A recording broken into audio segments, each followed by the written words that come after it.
ஆன்மீக சொந்தங்கள் அனைவருக்கும் அன்பான காலை வணக்கம். நாம் நம்மளுடைய சேனலில் தொடர்ந்து நிறைய சுவாரஸ்யமான ஆன்மீகம் சார்ந்த தகவல்களை தாங்க பார்த்துட்டு வந்துட்டு இருக்கோம்.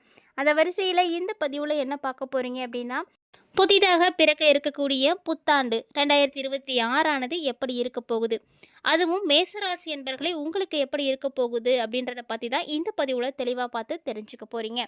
வீடியோக்குள்ளே போகிறதுக்கு முன்னாடி நீங்கள் நம்ம சேனலை சப்ஸ்கிரைப் பண்ணாமல் இருந்தீங்க அப்படின்னா மறக்காமல் சேனலை சப்ஸ்கிரைப் பண்ணிக்கோங்க. கூடவே பக்கத்தில் இருக்கிற பெல் சிம்பிளையும் கிளிக் பண்ணிக்கோங்க. அப்போ தான் நாங்கள் போடக்கூடிய வீடியோக்கள் எல்லாமே உங்களுக்கு நோட்டிஃபிகேஷன் உடனுக்குடன் வந்தடையும். நீங்களும் பார்த்து பயன்பெறலாம். வாங்க வீடியோக்குள்ளே போகலாம். புதுமைகளை தரக்கூடிய புத்தாண்டானது இன்னும் ஒரு சில நாட்கள்லே பிறக்க போகுதுங்க. அந்த வரிசையில் புத்தாண்டு மேசராசிக்காரங்களுக்கு எப்படி இருக்குது, என்னென்ன ஆசைகள் இருக்குது, என்னென்ன கனவுகள் இருக்குது உங்களுக்கு, அதெல்லாம் நிறைவேறுமா ஆகாதா, எதிலெல்லாம் நீங்கள் கவனமாக செயல்படணும் அப்படின்றத பற்றி தான் இந்த பதிவில் தெளிவாக தெரிஞ்சுக்க போகிறீங்க.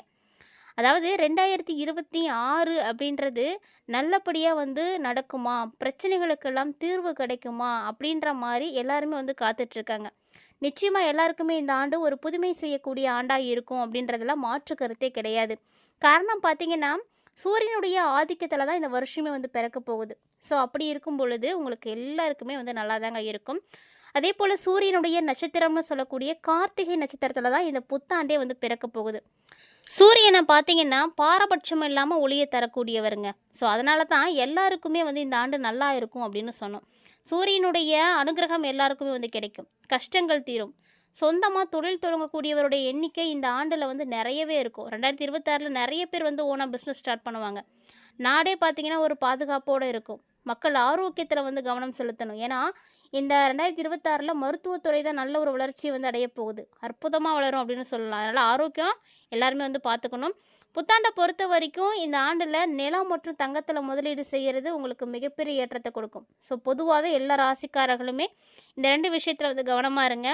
புத்தாண்டு பார்த்திங்கன்னா பிறக்கக்கூடிய இந்த வருஷத்தில் உங்களுக்கு ஏற்படக்கூடிய கிரக மாற்றங்கள் அப்படின்னா, ஜூன் 2ஆம் தேதி அன்றைக்கி குரு பயிற்சி இருக்குது.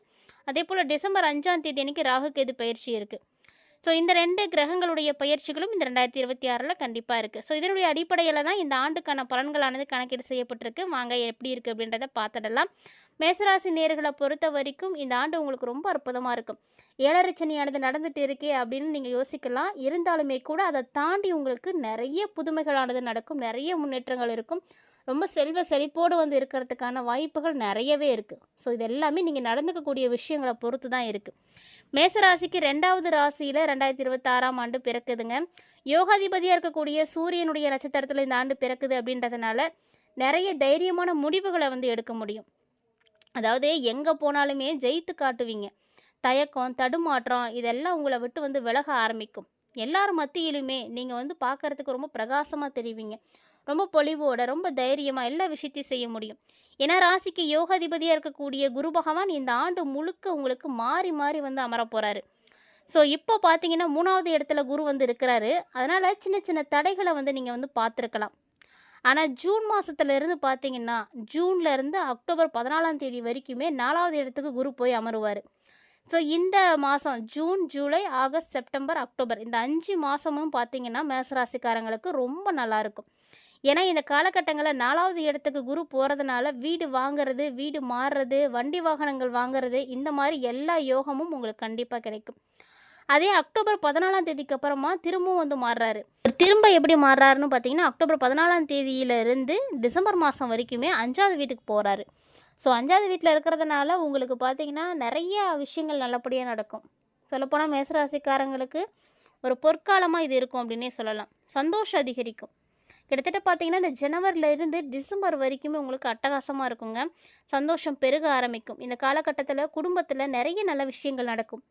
பிள்ளைங்களால் அதுவும் உங்களுக்கு நிறைய நல்லது நடக்கும். உங்களுக்கு மகன்களோ மகள்களோ இருக்காங்க அப்படின்னா அவங்களுக்கு திருமணம் ஆகாமல் இருக்குன்னா திருமண பாக்கியம் கூடி வரும். அதே போல் இந்த ஆண்டில் பார்த்தீங்கன்னா உங்களுடைய குழந்தைங்க நல்லா செட்டில் ஆகிடுவாங்க. அதை நீங்கள் நல்லா கண்குளிர பார்ப்பீங்க. அந்த சந்தோஷத்தை பார்க்குறதுலே அது எல்லாருக்குமே இருக்கக்கூடிய ஒரு ஆசை தானே. தன்னுடைய குழந்தைங்க நல்லா செட்டில் ஆகிட்டு சந்தோஷமாக இருக்கணும் அப்படின்னு தான் எல்லா பெற்றோர்களும் ஆசைப்படுவாங்க. ஸோ மேசராசிக்காரங்க உங்களுடைய குழந்தைகள் எல்லாருமே நல்ல வெல் செட்டில்ட் ஆவாங்க. நல்ல ஒரு வளர்ச்சியோட ஒரு சிறப்பான ஒரு வாழ்க்கை செல்வ செழிப்போடு வாழ்வாங்க. ஸோ உங்களுடைய ஆதிக்கத்தின் மூலமாக அவங்களுக்கு அந்த அமைப்பு இருக்குது. இந்த ஆண்டு முழுக்க முழுக்க பார்த்தீங்கன்னா சனி பகவான் உங்களுக்கு 7.5 சனியாக இருக்கிறாரு, அதுவும் விரயச் சனியாக இருக்கிறாரு. இது ஒரு பக்கம் உங்களுக்கு இருக்குது. இருந்தாலுமே கூட வருமானம் அப்படின்றது கண்டிப்பாக இருக்கும். வசதி வாய்ப்புகள் அதிகமாகும். இன்னொரு பக்கம் பார்த்தீங்கன்னா உங்களுக்கு கடனும் பார்த்தீங்கன்னா அதிகரிச்சுட்டே போகும். நீங்கள் எந்த அளவுக்கு வந்து சந்தோஷமாக வாழ்கிறீங்களோ, எந்த அளவுக்கு வந்து செல்வ செழிப்போடு வாழ்கிறீங்களோ அந்த அளவுக்கு உங்களுக்கு கடனும் வந்து அதிகரிக்கும். அது ஒரு பக்கம் அப்படி இருக்கும், இது ஒரு பக்கம் இருக்கும். இருந்தாலுமே கூட இந்த டைமில் முழுக்க முழுக்க மேசராசிக்காரங்க இஎம்ஐ கட்டுற மாதிரி இருக்கும். ஸோ இஎம்ஐ கட்டக்கூடிய அமைப்பு பார்த்திங்கன்னா அதிகமாகுமே தவிர குறையாது. ஸோ நம்மளுடைய வாழ்க்கை வசதிகளுக்கு ஏற்ப நம்ம கடன் வாங்க வேண்டிய சூழ்நிலை இருக்கும். ஆனால் இந்த காலகட்டங்களில் கடனை நினச்சி கவலைப்படுறதா, அடுத்தடுத்து நம்ம முன்னேற்றம் அடைஞ்சிட்டு இருக்கோமே அப்படின்னே சந்தோஷப்படுறதா அப்படின்னே தெரியாமல் வந்து மேசராசிக்காரங்க இருக்க போகிறீங்க. ஸோ அந்த ஒரு குழப்பமான நிலையும் மேசராசிக்காரங்களுக்கு இந்த ஆண்டில் வந்து நிகழப்போகுது அப்படின்னே சொல்லலாம். ஸோ குழப்பமான நிலைகளாக இருந்தாலுமே கூட கடன் எவ்வளோ இருந்தாலும் நீங்கள் செல்வ செழிப்பாக தான் இருப்பீங்க. நீங்கள் கடன்காரங்க அப்படின்றது 4 பேத்துக்கு தெரியவே தெரியாது. ஏன்னா அந்த கடனை அப்படியே மறைச்சிரும். உங்களுடைய தோற்றம், பொலிவு, நடத்தை, நீங்கள் இருக்கக்கூடிய அமைப்பு. இப்போது 10 லட்சம் கடன் வச்சுருக்கவங்க கூட காரில் வந்தால் அவங்க காரில் வராங்க போகிறாங்க அப்படி தான் வந்து யோசிப்பாங்களே தவிர அவனுக்கு எவ்வளோ கடன் இருக்குது அப்படின்றத யோசிக்கவே மாட்டாங்க. ஸோ அந்த மாதிரி தான் வெளித்தோற்றம் உங்களுக்கு ரொம்ப அற்புதமாக இருக்கும். உள்ளுக்குள்ளே கடன் இருந்தாலுமே கூட வெளியில் நீங்கள் பார்க்குறதுக்கு 4 பேர் மத்தியில் மதிப்போடையும் மரியாதையோடையும் இருப்பீங்க. ஸோ இந்த டைமில் உங்களுக்கு கடனும் அதிகமாக போகக்கூடிய சூழ்நிலை இருக்குது அப்படின்றதுனால மேசராசிக்காரங்களாம் கொஞ்சம் கவனமாக இருங்க. செலவு செய்கிறதெல்லாம் குறைங்க. கொஞ்சம் சிக்கனமாக செலவு பண்ணுங்கள். கடனை வந்து நீங்கள் ஓரளவுக்காவது குறைக்கணும் அப்படின்னா முடிஞ்ச அளவுக்கு சிக்கனமாக இருக்கணும். 7.5 சனி வேறு உங்களுக்கு தொடர்ந்துட்டு இருக்குங்க, அதையும் மறந்துடாதீங்க. 7.5 சனி இருக்குது அப்படின்றதுனால மேசராசிக்காரங்க என்ன பண்ணக்கூடாதுன்னா யாருக்குமே ஜாமீன் போடக்கூடாது, யாருக்கும் வாக்குறுதி கொடுக்கக்கூடாது. அவங்களுக்காக நான் கடனை ஏற்றுக்கிறேன் அப்படின்ற மாதிரி எந்த விஷயத்தையும் செஞ்சிடாதீங்க.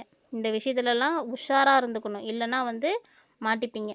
ஏன்னா எவ்வளவு தான் உங்களுக்கு தெரிஞ்சவங்களாக இருந்தாலுமே கூட, நெருக்கமானவங்களாக இருந்தாலுமே கூட, ரொம்ப நெருங்கிய சொந்தம், நல்ல பழக்கம் எனக்கு அப்படின்னாலுமே கூட அவங்களுக்கு ஏதாவது கொடுத்து உதவணும் அப்படின்ற ஒரு ஆர்வம் எல்லாருக்கிட்டையுமே இருக்கும். நம்ம கூட பழக்கமானவங்க, அவங்களுக்கு வந்து ஆபத்து, நம்ம வந்து ஹெல்ப் பண்ணணும் அப்படின்ற மாதிரி உணர்வுகள் வந்து இருக்கும்.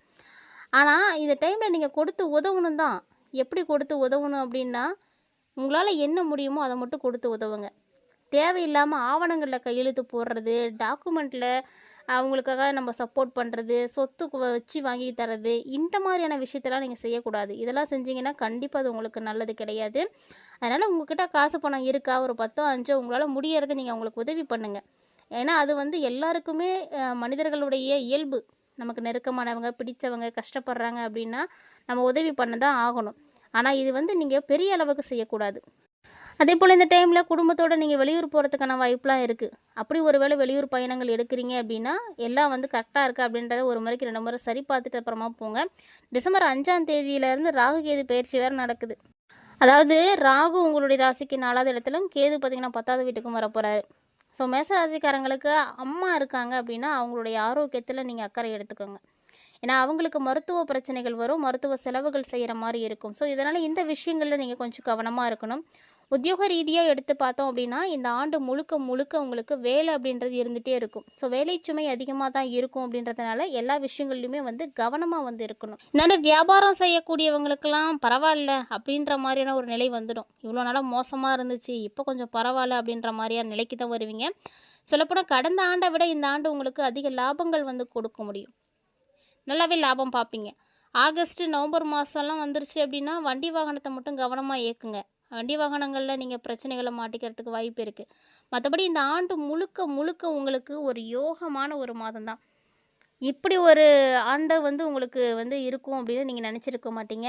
ஸோ ரொம்ப அற்புதமாக இருக்குங்க. மேசராசிக்காரங்களாம் பார்த்தீங்கன்னா நிச்சயமாக வீடு கட்டணுமா வீடு கட்டுவீங்க, கார் வாங்கணும்னு நினைக்கிறீங்களா கார் வாங்குங்க, ஒரு நல்ல செட்டில்டாக இருவீங்க. ஸோ எப்படியோ ஒன்று கடனை உடனே வாங்கியாவது நீங்கள் ஒரு நல்ல செட்டில்ட் ஆகக்கூடிய ஒரு அமைப்பு தான் உங்களுக்கு இந்த டைமில் இருக்குது. ஸோ அந்த அளவுக்கு ஒரு அட்டகாசமான ஒரு அமைப்பு இருக்குது. மேசராசிக்காரர்களுக்கு கிரகநிலைகள் எல்லாமே அள்ளி கொடுக்கறதுக்கு தயாராக இருக்கிறாங்க. சின்ன சின்ன விஷயங்களில் தாங்க நீங்கள் கவனமாக இருக்கணும். பெருசாக உங்களுக்கு பாதிப்புகள் அப்படின்லாம் எதுவுமே வந்து சொல்கிறதுக்கு கிடையாது. மேசராசி நேர்களை பொறுத்த வரைக்கும் 2026 மிக அற்புதமான மாற்றங்களை கொடுத்தாலுமே கூட இந்த ஆண்டு நீங்கள் வழிபாடு செய்யக்கூடிய கடவுள் யார் அப்படின்னா முருகப்பெருமான் தாங்க. முருகப்பெருமானை கெட்டியாக பிடிச்சிக்கோங்க. அவருக்கு உங்களால் முடிந்த வழிபாடுகளை செய்யுங்க. முருகருக்கு ரொம்ப எளிமையான விஷயங்கள் செய்தாலே போதும். தமிழ் கடவுள் அப்படின்னு முருகரை சொல்கிறோம். முருகருக்கு இது வேணும் அது வேணுன்றதெல்லாம் கிடையாது. எளிமையாக வழிபாடுகள் செய்யலாம். ஒரு பால் பழம் வச்சு நீங்கள் வழிபாடு செஞ்சாலே போதும். அதே போல் இந்த ஆண்டில் மேசராசிக்காரங்க தானமாக நீங்கள் என்ன பொருளை கொடுக்கலாம் மற்றவங்களுக்கு அப்படின்னா, பெருசாலாம் ஒன்றும் கிடையாதுங்க. துவரம் பருப்பு வாங்கி கொஞ்சம் தானம் கொடுங்க.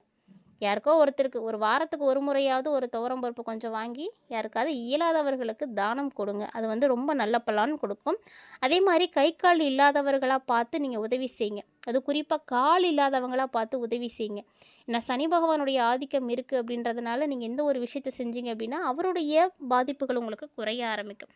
கிட்டத்தட்ட இந்த எளிமையான விஷயங்களை எல்லாம் நீங்கள் செஞ்சீங்க அப்படின்னாலே போதும். 2026 உங்களுடைய வாழ்க்கையில் மிகப்பெரிய அளவில் ஏற்றத்தை கொடுக்கும். ஸோ புத்தாண்டு எப்படி இருக்க போகுது, என்னென்ன பலன்கள் கிடைக்க போகுது அப்படின்றத தெளிவாகவே பார்த்து தெரிஞ்சுட்டு இருந்திருப்பீங்கன்னு நினைக்கிறேன். கண்டிப்பாக பதிவு உங்களுக்கு பிடிச்சிருந்துருக்குன்னு நினைக்கிறேன். ஒருவேளை பிடிச்சிருந்ததுன்னா லைக் பண்ணுங்கள், ஷேர் பண்ணுங்கள், மறக்காமல் கமெண்ட் பண்ணுங்கள். மீண்டும் இது போல் சுவாரஸ்யமான தகவல்களோட மற்றும் ஒரு தலைப்பில் சந்திக்கலாம்.